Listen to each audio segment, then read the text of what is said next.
পাল্টানো যায়, প্রতিবেশী পাল্টানো যায় না। বর্ডারের যে প্রতিবেশী ভারত, এই প্রতিবেশী কিন্তু আমরা পাল্টাতে পারবো না। তাহলে এখন প্রতিবেশীর সাথে যদি আমাদের বৈরী সম্পর্ক থাকে, তারাও ক্ষতিগ্রস্ত হবে, আমরাও ক্ষতিগ্রস্ত হব।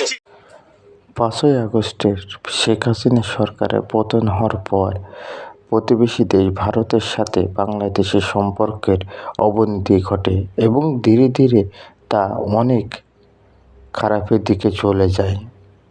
বর্তমানে নতুন সরকার আসার পর তা আরও খারাপ হয়ে যাচ্ছে দিন দিন। এই প্রসঙ্গে বাংলাদেশ জাতীয় গণ অধিকার পরিষদের ভিপি নূর হোসেন তিনি বলেন, বউ পাল্টানো যায় কিন্তু প্রতিবেশী পাল্টানো যায় না। তাই সকল বৈরিতা ভুলে ভারতের সাথে আমাদের সুসম্পর্ক রাখতে হবে এবং সামনের দিনগুলো একসাথে চলতে হবে সবাই মিলে।